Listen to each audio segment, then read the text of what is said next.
I'm Helen Armitage. And I'm Chris Webb. And you're listening to The Next Normal, the podcast that explores the impact that the Covid-19 pandemic has had and continues to have on different individuals, organisations and sectors spanning the world of business, education and careers. On The New Normal, we heard from a range of individuals about how they were adapting to a challenging climate. And we're now taking this one step further as we look to the future and quiz another slate of fantastic guests about how they're planning for the unknown, what different sectors are doing to adapt, and whether any green shoots of optimism are starting to appear in the wake of the pandemic and subsequent lockdown. Thank you for joining us as we explore what the next normal might look like for all of us on a local, national and global scale.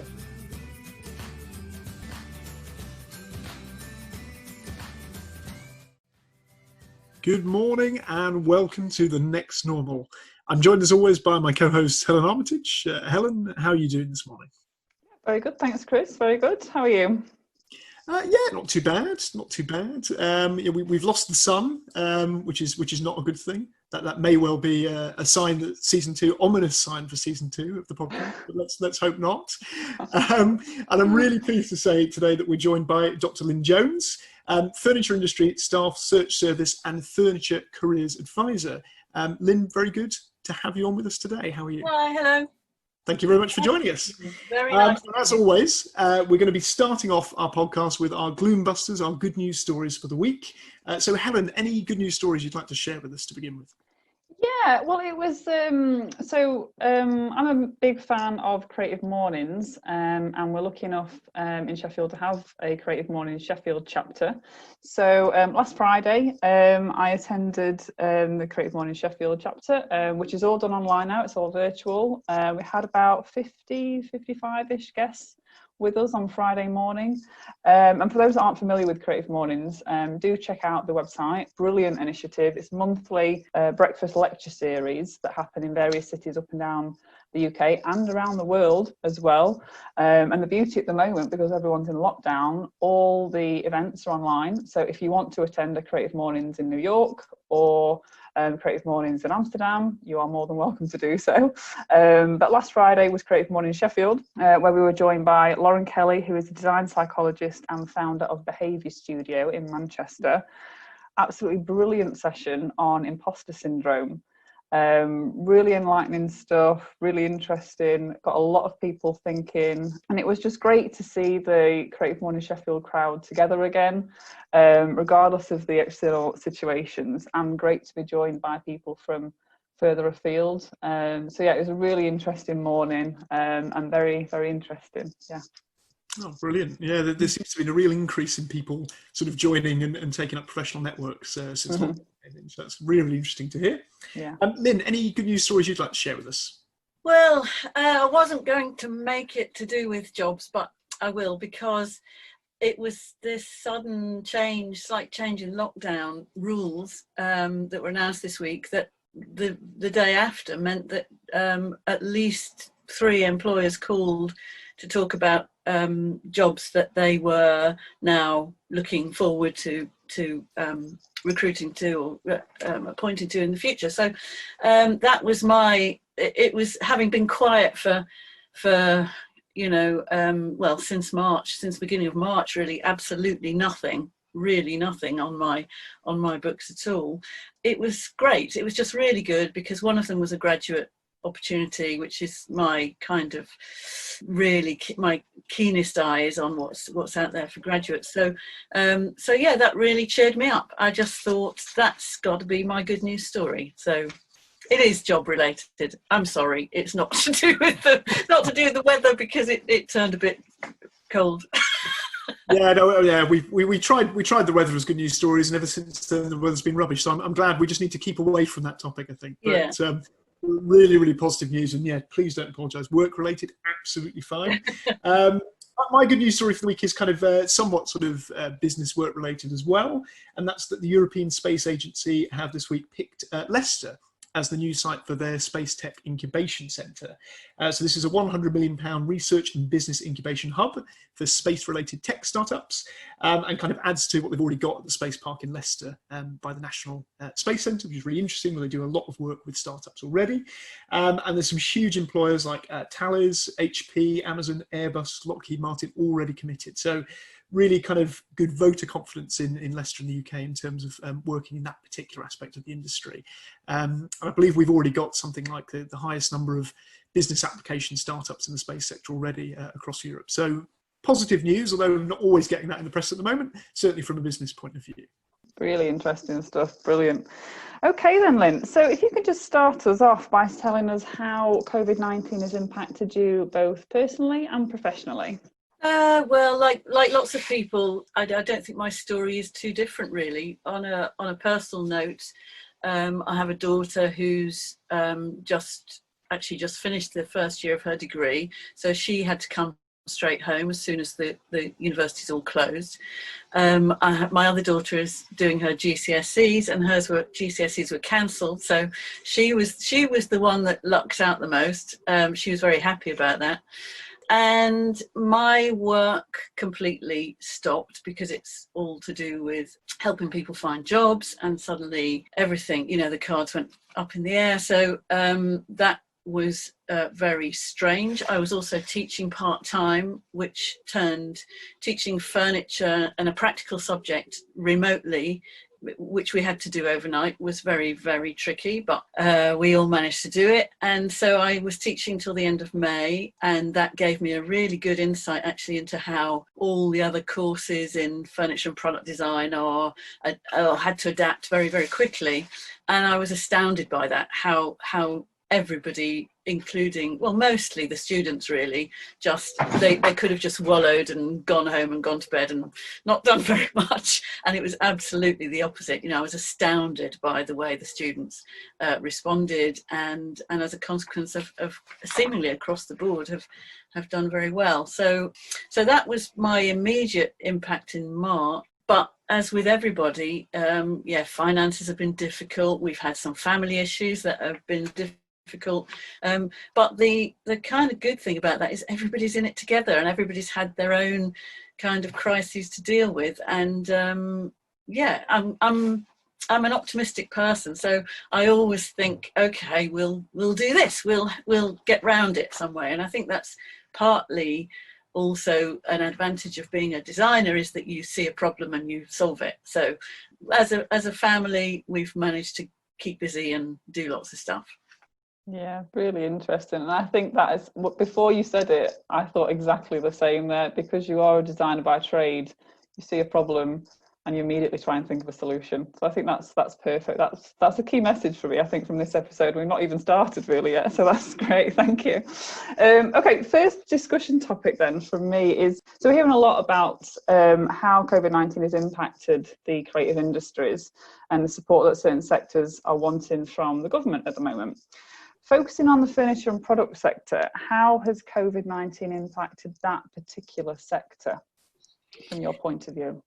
Yeah, it's been really varied and very different depending on what the furniture industry and product furniture, it's kind of the same thing in a way, is so broad and so varied that some people were able to react very quickly, and so an obvious example for me was that people involved in upholstered furniture who are set up to sew things could pretty easily turn themselves sideways and sew things for people. So all the stories we heard about in the press about people making NHS scrubs and masks, and that happened a lot with furniture companies who are involved in furnishings, so where particularly to do with upholstery. But it also happened with people needing to make 3D printed visors for hospitals, or even I heard of a company who were making beds for the Nightingale hospitals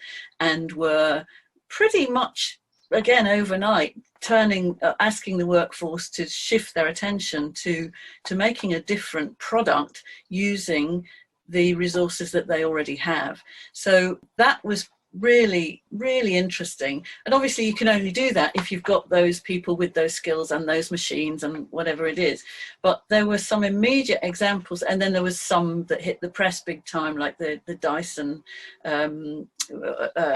factory offering to make ventilators, and there was a lot of economic discussion about that and how they're flown around the world, and do we take ventilators from other countries. And so globally it became a big discussion on the radio, which I found really interesting. And then there are other aspects to those companies who had to furlough their staff. So from my angle, there were people who were furloughed, and then there were some people who were not furloughed. So the whole picture, which still is, as we stand today, is very mixed, and it's a shifting sand situation. So there's some people who've been hit really badly in terms of, and as we're seeing now, as the furlough situation is starting to, or people are looking to it ending, then some people may not keep their jobs. And in some parts of the industry, that's been really bad. And in other parts of the industry, it hasn't. I think it depends on the scale of the company. It depends on the thing they're making. It depends on whether they use freelance designers or have in-house designers. So it's a really mixed bag. And I've been following it quite keenly, particularly in furniture, because that's my thing, to see how people have been able to, and it's often not their fault because they're not set up to do something that they like to do. So there's a lot of kind of innocent victims, I suppose, of the way things have had to shift. And it's not always been easy to see or easy for people to swallow. But on the flip side, there's been some positive stories as well. So it is a very mixed bag. Yeah, thank you very much for that, Lynn. It's really interesting. I mean, you've mentioned there about obviously how companies have perhaps adapted in terms of what they're making and I guess the purpose of their work over the course of the lockdown. But I suppose from your kind of knowledge, have there been adaptations at different stages of the design process, such as production, distribution and sales stages? And if so, how do you think this might change the nature of the job within the sector moving forward? I think that things will change. I think the nature of a lot of jobs in the furniture industry will change. Not all bad and not all good. But I think there's a common kind of, I don't know who said it, but somebody said that good businesses will always grow in a recession. What quantifies a good business is not always clear. But what I take from that is that in a recession, there are always people who manage to drive their way around it, or I'm hesitating to use the word survival, but that there are things that the way that companies work, or I mean the obvious one at the moment is the way that working from home has become the big kind of realization that a lot of people can do, saving on commuting and all kinds of positives about, I mean, we know there's also negatives about working from home, but by and large, I saw something in the news yesterday about how are all those office buildings in London going to fill their space if half the people are, I think there was a figure of maybe it was 60% people thinking about now changing the way they work, so they work from home. So that's an obvious one. I think commuting obviously is going to be that is hand in hand with the working from home thing, but a lot of people have realised that that's a waste of their time, and employers have also realised that they can trust people to work from home, and therefore they're not spending 2 hours commuting, and maybe that's better use of their time. So there's things like that which are really practical that are having a knock-on effect. I think flexible working, which is something I've really always been in support of, particularly because I help a lot of women get back into work who've had children, or people who've all kinds of reasons have been out of work and really only want to work 3 days a week, or want to do the school run, or have elderly relatives that they need to care for. And I think that this period has been good for that. It's made everybody, including employers, see that you don't have to have all your people in front of you always working all the time. You might get the best out of it. So, but for designers, I think there's been a lot of people talking about subcontracting their skills. So a lot of graduates who maybe were working before and are now realizing that they have got great CAD skills, they've got really desirable skills that employers need, and now that they maybe have been furloughed or made redundant or lost their work, they've still got skills that the employers want. So I heard an example of an employer saying, well, we still want to employ you even though you're not going to be coming to the office full time every day, and that person is now doing that for 2 different companies. So he's really happy because he's not commuting anywhere, he's working from home, he's set up all his software at home, and now he's working in a much more flexible way. So I think those things are really exciting, actually, the way, because I think also younger particularly graduates, they're kind of used to working like that anyway. So the idea of working from home and just not the 9-to-5 job, which I think was already happening to a certain extent, and COVID has just accelerated that, is definitely, personally, I think it's a good move. I think it just means flexible ways of working will enable people who have logistically difficult lives, whether it's through family or health or all sorts of reasons, makes life easier to manage, and I think that's a good thing. So yeah, I think there's a lot of good knock-on effects on how people will be working in the future, even in some industries where if you're working for a furniture company and you're on the shop floor and perhaps you're a machine operator or you're working at the bench, then those things are even being looked at flexibly. So do we need 8 people at their benches for 10 hours a day, every day? And a lot of employers are realising they don't. So maybe we'll offer it to the workforce that, do they want to work 3 days a week? And perhaps there'll be more flexibility in that sense, or job sharing. And I really like that, just because I talk to a lot of people who struggle to get that kind of flexibility in their jobs. My favourite section of the podcast, which is the top of the pods, getting to hear a little bit about some of your podcast recommendations for listeners. So do you have any particular podcasts you'd like to share with listeners at home?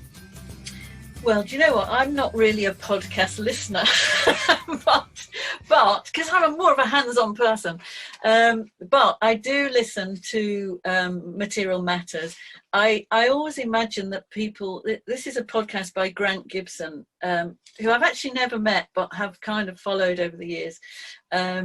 And he's doing this great podcast at the moment, which is, I listened to the one about Gareth Neal did the other day. There's Freddie Robbins, who's a knitwear designer, and they're lovely kind of one-to-one interviews with creative people that I think particularly graduates who are in any way three-dimensional, whether it's fashion, knitwear, product, interiors, furniture, would really enjoy them. And he has a really nice conversational style, which brings out some lovely stories in people. So I think they're about an hour long.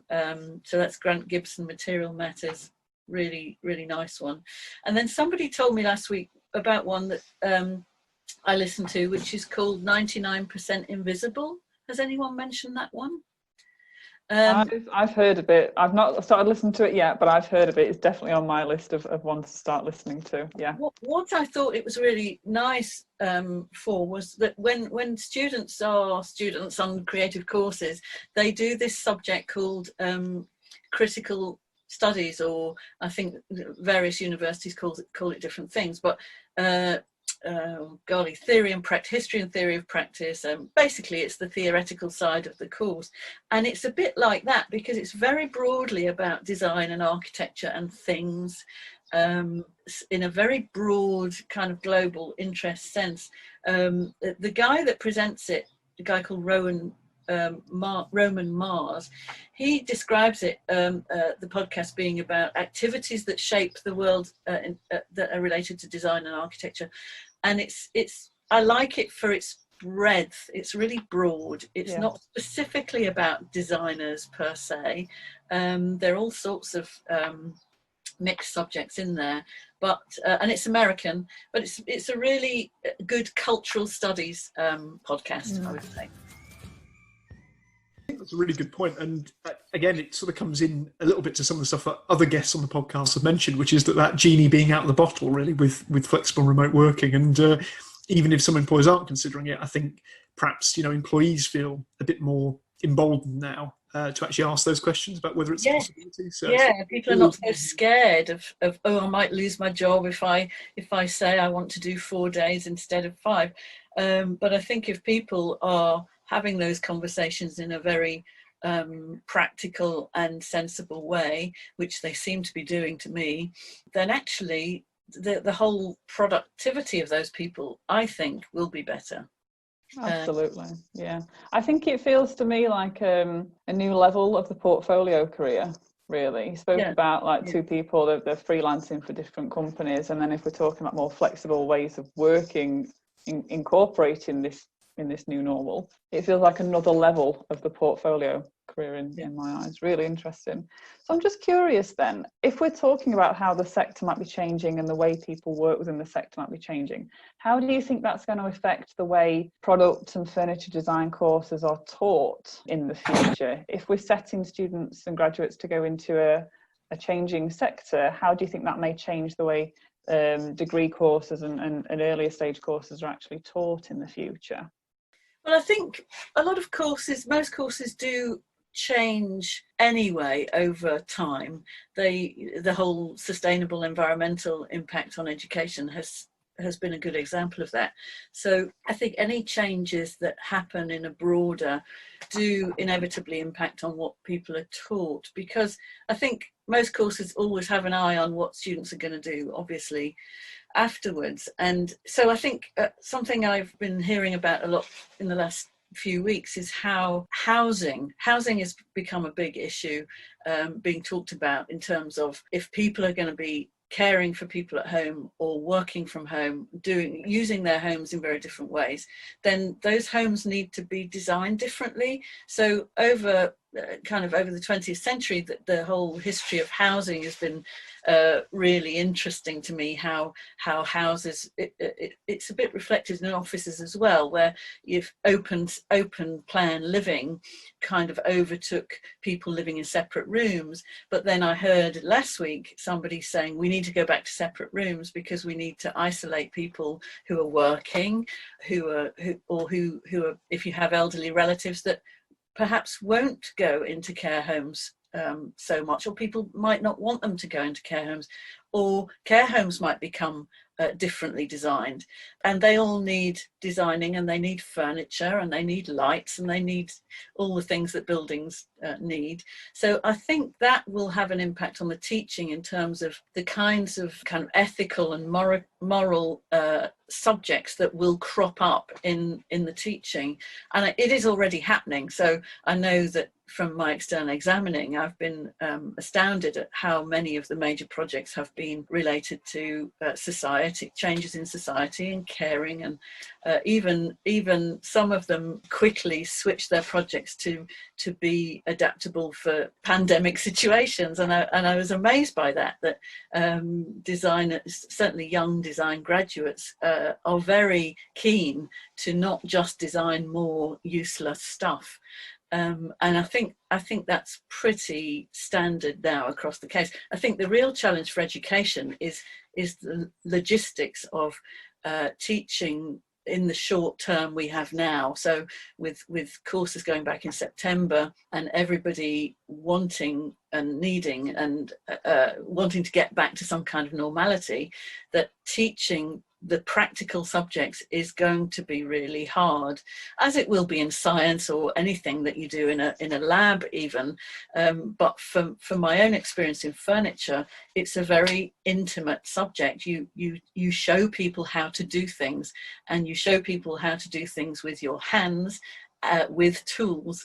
And so to do that digitally and remotely is really, it's not impossible, but it just makes the whole term, the the kind of common term that's used now is blended learning, and that blend is critical for practical subjects because you don't want to turn people off using their hands.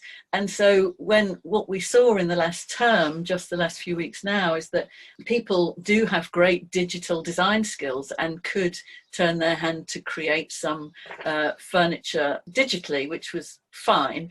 But those students who did that better were the ones who had in their first and second years done a lot of making. So the fact that they understood the making process meant that their digital designs were better for it, and so it kind of worked. But going forward, if you don't get that practical understanding and knowledge in the first and second year, then the knock-on effect of that is that you might have in the third year or the fourth year digital designs that are coming from a place where somebody hasn't really understood the materials or the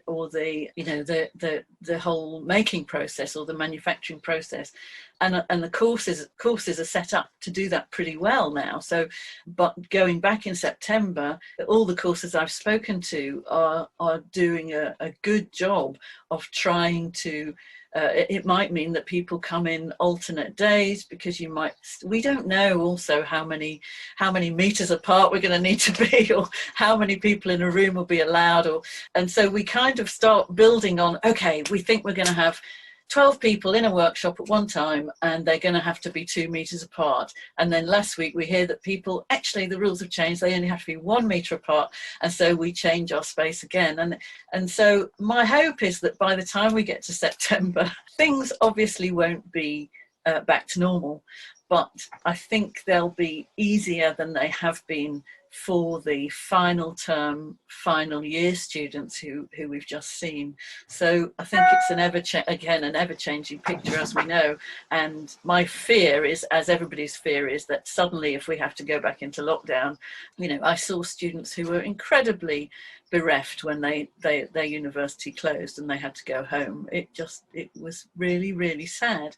And that would be the saddest thing that could happen in that autumn term. But we have to be optimistic and hope that it won't.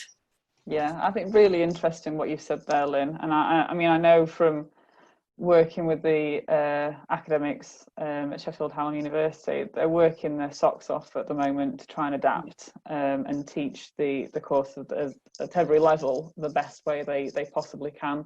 To provide those students with the best experience they possibly can. But I think it's key what you've said there is going forward into product and furniture design.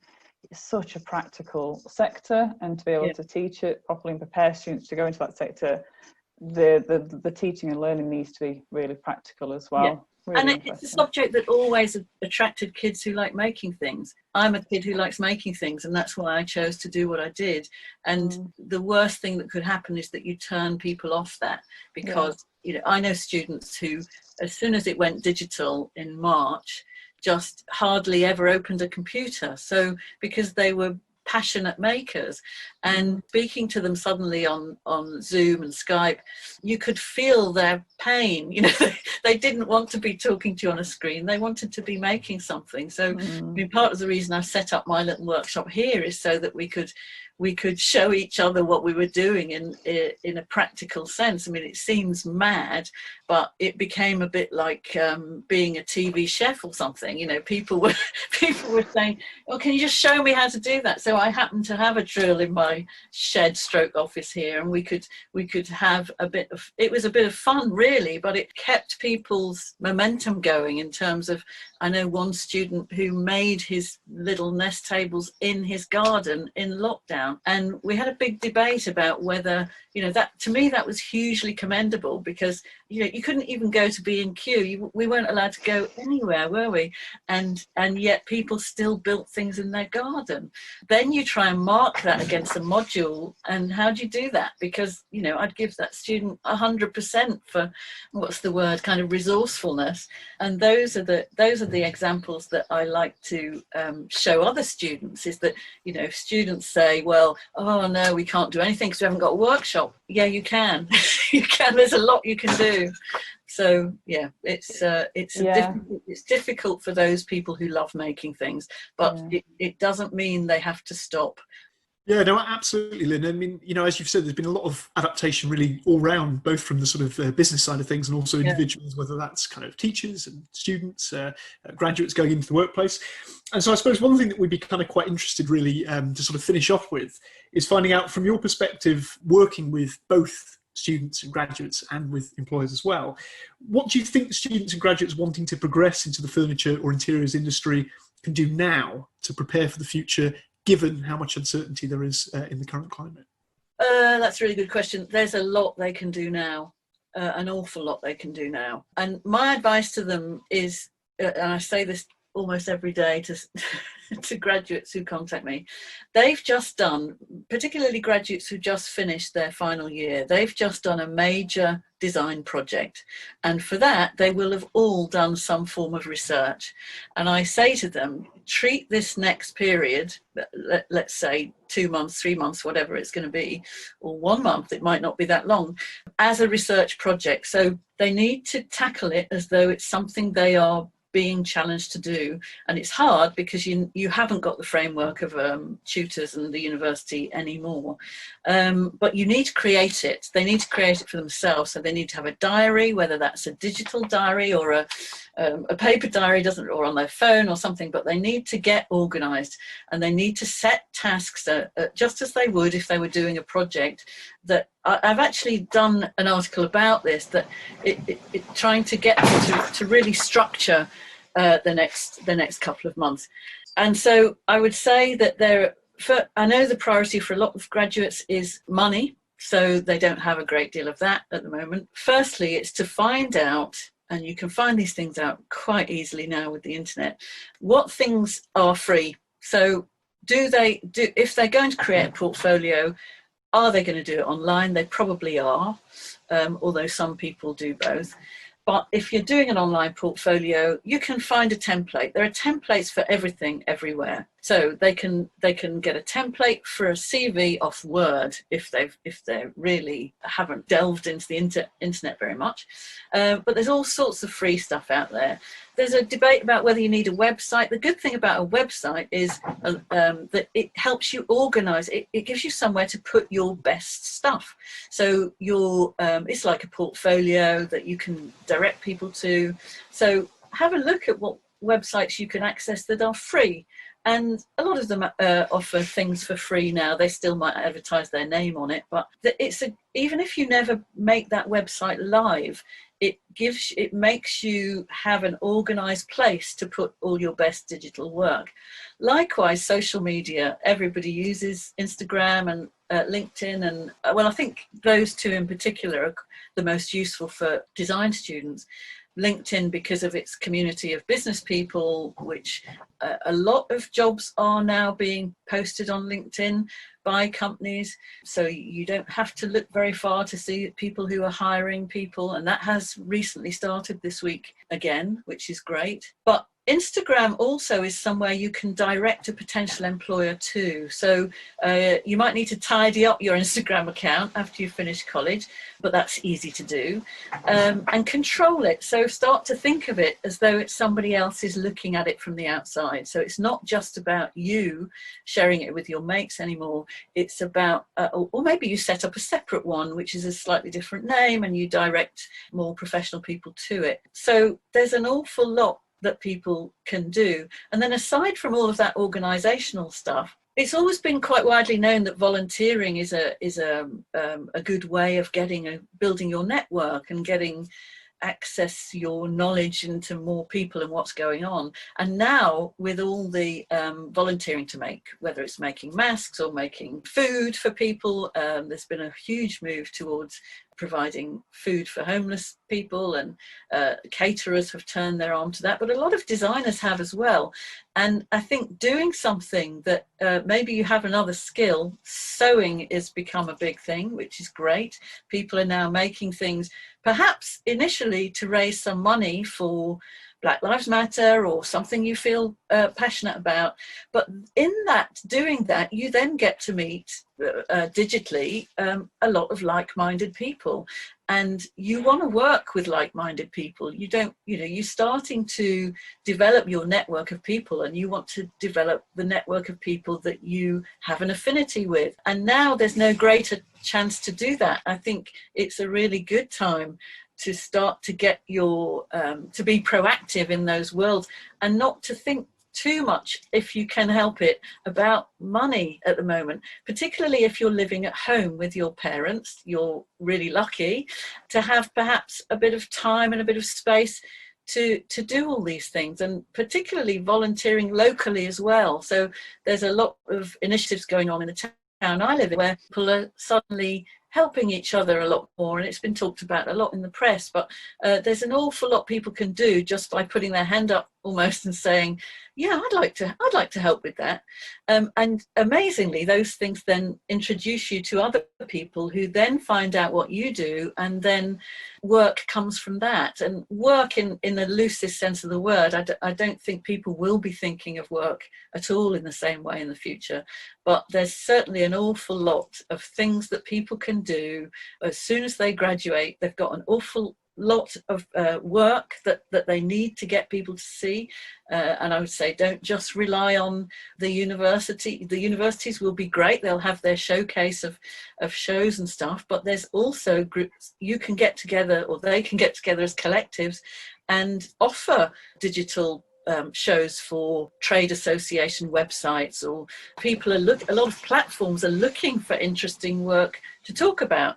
So I think graduates have a lot of interesting work to talk about, and they just need to kind of sit down almost and have digital meetings together after they've finished to brainstorm all the things that they could do. But there's an awful lot they could do. The other thing that's kind of common knowledge now is that I heard on the radio last week that 1 in 4 jobs are not advertised. So 1 in 4 is a lot. So if they're not advertised, how are people finding them?